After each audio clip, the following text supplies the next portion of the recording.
Selanjutnya ada informasi mengenai penerapan uji coba pembelajaran tatap muka. Pemirsa, di Surakarta, Universitas 11 Maret ini menggelar uji coba perkuliahan luring atau tatap muka namun masih secara bertahap. Di Semarang, untuk meninjau pelaksanaan pembelajaran tatap muka, Wali Kota Hendrar Prihadi meminta agar jam masuk dan pulang siswa bisa dijadwalkan secara berbeda. Universitas 11 Maret Kota Surakarta menggelar uji coba perkuliahan luring atau tatap muka secara bersyarat dan bertahap. Uji coba perkuliahan tatap muka berlangsung di 3 fakultas, yaitu Fakultas Kedokteran, Hukum, dan Keolahragaan. Peserta yang mengikuti uji coba adalah mahasiswa semester 2 dan terbagi dalam 2 kelas masing-masing 25 orang mahasiswa. Uji coba ini berlangsung secara bersyarat, yaitu wajib menjaga protokol kesehatan dan dosen pengajar harus telah menjalani vaksinasi COVID-19. Uji coba ini juga akan berlangsung secara bertahap dengan melaksanakan evaluasi berkala. Menarik banget kalau ikut acara luring seperti ini, soalnya kan sebelumnya bener-bener daring dan nggak pernah ketemu sama kampus. Nah ini bener-bener pengenalan kampus dan kita bener-bener bisa lihat gimana bentuknya UNS dan bagaimana ruangan-ruangannya. Kemudian kita masukkan, tetapi kita coba dulu di semester 2 dan pada akhir-akhir tugas sebagai mahasiswa, misalnya saja ujian skripsi, ujian tesis, dan ujian disertasi yang bisa kita lakukan secara langsung atau tatap muka. Selanjutnya, Wali Kota Semarang Hendrar Prihadi meninjau pelaksanaan pembelajaran tatap muka di SMP Negeri 2 Semarang dan SD Negeri Pekunden. Menurut Hendrar Prihadi, secara umum pelaksanaan uji coba pembelajaran tatap muka sudah berjalan sesuai protokol kesehatan ketat. Namun demikian, Hendrar Prihadi meminta agar jam masuk dan pulang siswa dijadwal secara berbeda. Dengan cara ini diharapkan tidak terjadi antrean atau kerumunan.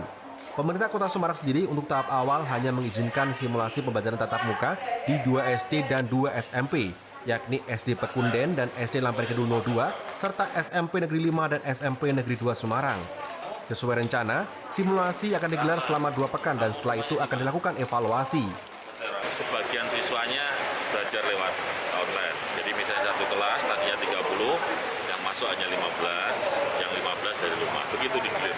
4 kelas. 4 kelas itu dibagi jam 8, 8.10, 8.20, 8.30. Saya tanya sama kepala sekolahnya, kenapa begitu? Supaya menghindari kerumunan dan kontak fisik. Jadi keren. Nah, maka mungkin sekolah-sekolah lain juga harus begitu. Kami minta semua wali kelas mendata. Artinya ketika datang ke sekolah, diantar siapa, naik kendaraan apa, semua terdata, termasuk pulangnya. Itu untuk mengantisipasi hal yang tidak kita inginkan. Artinya kita upayakan, kita arahkan, kita minta orang tua dengan sangat paling tidak menggunakan transportasi yang massal ya.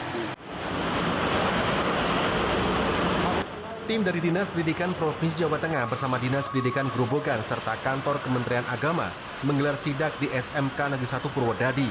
Tim mengecek pelaksanaan pembelajaran tatap muka sesuai dengan protokol kesehatan, mulai dari pengecekan suhu tubuh, penerapan jaga jarak, penggunaan masker, dan sarung tangan.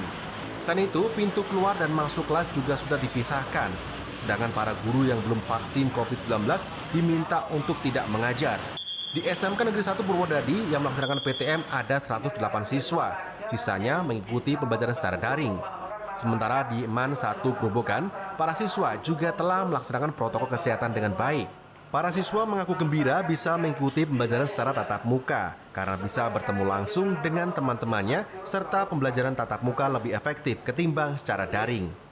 Ini adalah pola pembiasaan yang baru sehingga kita harus menata ulang beberapa tempat yang mestinya harus kita perhatikan. Tadi saya di toilet sudah sesuai, ada sabun, air mengalir dan sebagainya dan bersih. Kemudian UKS pun sudah standar. Kemudian yang perlu kita benahi adalah ruang guru. Maka kami minta kepada Kemenak, kepada Disdik, kepada kepala sekolah, ruang guru harus ada pembenahan dengan jumlah kapasitas 50% dari jumlah guru yang ada. Senang karena bisa lebih memahami materi. Kalau di rumah kan sulit bisa memahami. Ini kan bisa langsung sama gurunya gitu. Jauh-jauh dari Mas sudah menginginkan PTM kayak gini ya? Iya. Terus yang dipersiapkan apa sebelum PTM? Ya kesehatan, menjaga imun, menjaga stamina biar nggak kan ngelaju naik motor dari rumah jauh capek gitu. Selanjutnya, SMP 1 Jekulo Kudus juga mulai melakukan simulasi pembelajaran tatap muka. Siswa yang mengikuti simulasi dibatasi hanya 12 anak untuk setiap kelasnya. Siswa yang mengikuti pembelajaran tatap muka diutamakan yang tinggal dekat dengan sekolah sehingga menghindari berangkat menggunakan kendaraan umum. Sedangkan para guru pengajar juga diberlakukan protokol kesehatan yang sama. Proses belajar hanya berlangsung 2 jam, mulai pukul 8 hingga pukul 10. Siswa yang tidak mengikuti pembelajaran tatap muka bisa mengikuti proses belajar secara daring. Siswa bisa menyaksikan dan mendengarkan materi yang disampaikan oleh guru di kelas. Alhamdulillah semua sudah siap protap COVID-19 mulai dari anak dari rumah diantar orang tua atau anak membawa sepeda sendiri atau anak jalan kaki. Kemudian masuk di sini kami sudah siap dan teman yang sebagai satpam, kemudian cuci tangan dan termogan. Baru anak masuk ke kelasnya masing-masing sesuai dengan protapnya. Selain itu, SMA Negeri 1 Purworejo menyediakan alat screening Jinos untuk digunakan guru, pegawai sekolah, dan siswa yang hendak mengikuti uji coba pembelajaran tatap muka. Guru dan pegawai sekolah serta siswa yang hendak mengikuti uji coba ini diminta menjalani tes Jinos 1 hari sebelumnya. Hal ini dilakukan agar tidak terjadi antrean yang menimbulkan kerumunan. Hasil negatif dari tes ini digunakan sebagai syarat untuk mengikuti pembelajaran tatap muka. Uji coba tatap muka dilakukan untuk kelas 10 dan satu kelas hanya diisi maksimal 18 siswa atau 50% dari kapasitas. Syarat lain yang harus dipenuhi adanya izin dari orang tua. Untuk proses belajar mengajar di sekolah selama masa uji coba ini dilakukan hanya 3 jam, yakni mulai jam 7.30 hingga jam 10.30.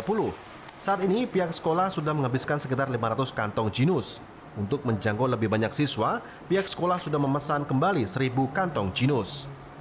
Untuk penggunaan Jinos, memang kami sudah mengetrack untuk guru-guru, karyawan sudah kami tracking dengan harapan mereka mengetahui posisi kesehatannya. Kemudian kalau dinyatakan positif, segera melakukan tindakan-tindakan untuk bisa sehat kembali. Kemudian untuk para siswa, ini memang belum semuanya Mas. Jadi untuk para siswa itu sampling karena keterbatasan kantong plastiknya. Ini sasarannya baru kelas 10.